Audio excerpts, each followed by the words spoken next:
Hello, I'm Cyndi, and today I am doing a review of Andrew Wommack's Bible commentary on the book of Romans. This book was published in 2021.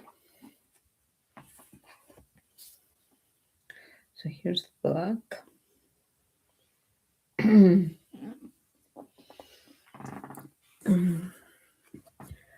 It's, as you can see, it's pretty good. It's a pretty good size commentary. Just on the one book of the Bible. This one has got um, some of his notes on that he did for as he studied the Bible and put together teachings on it over the years. He includes something that he calls a living commentary because he is always writing it, always adding new things in. Um, and he's got that commentary up on his own website. There are 16 chapters in this, and one for each corresponding um, chapter of the book of Romans.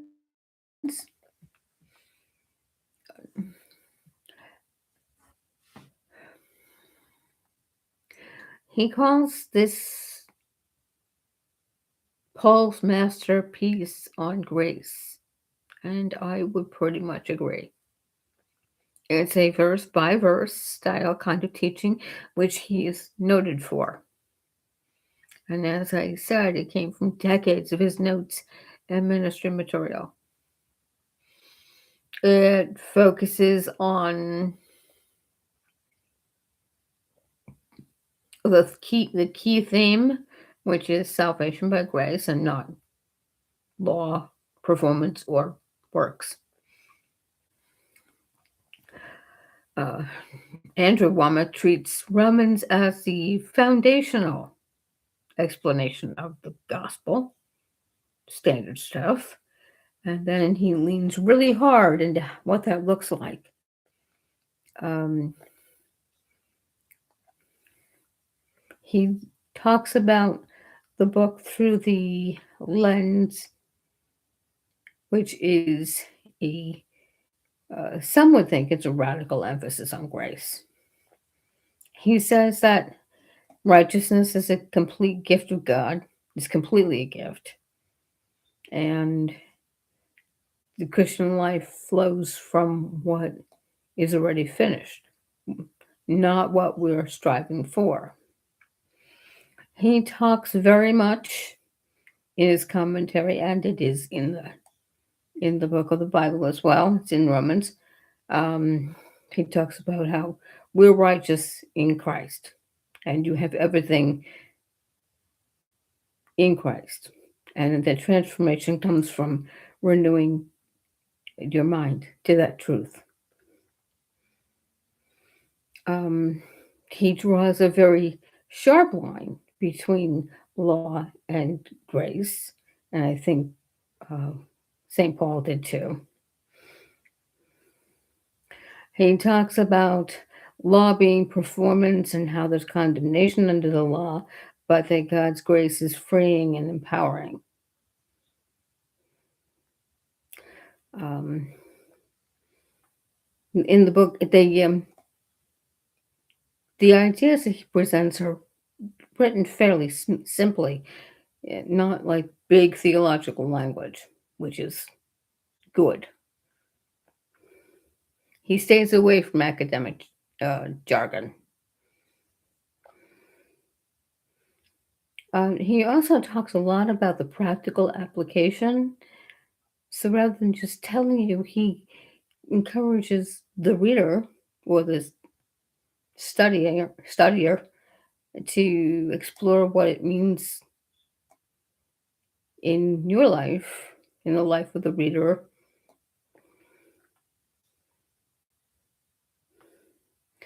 Some would call it a tendency toward hyper grace, which I don't think I would agree with. Some would say he downplays the struggle with sin, but I think that's because he's talking about how we can trust God and that's freeing because our identity is found in Christ. We're not uh, identifying as much with sin so much as we are um, leaning into trusting God. But he does talk about as Romans does, putting sin to death and presenting your bodies as a living sacrifice.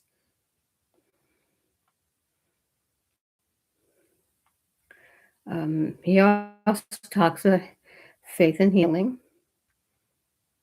It's not really as big a doctrine throughout the book of Romans itself, but he talks about it. Well, he talks about it everywhere.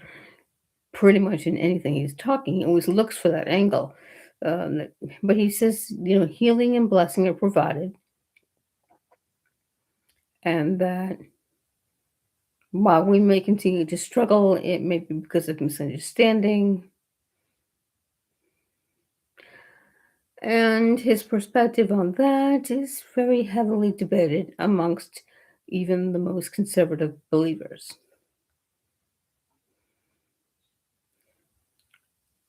It is sad, or it could be sad, that there's less engagement with historical theology.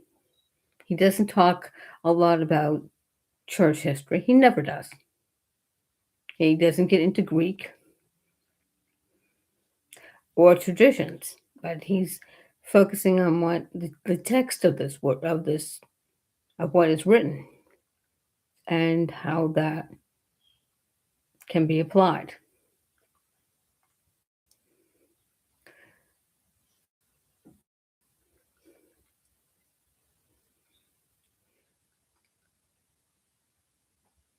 I found this to be a very comprehensive and interesting study.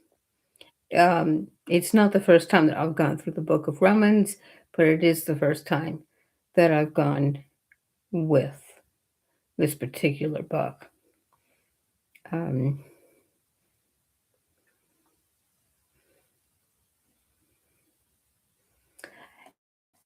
and I would recommend it to anybody who is looking for something that's foundational on what the basic theology is. But historical theology is usually something that interacts more with um, the writings of John Calvin or Martin Luther, which as I said, he doesn't interact too much with that. But I like his direct approach and the direct reading of the text and the application first approach. This was easy reading and I found it very informative, and I give it 4 stars. Until next time.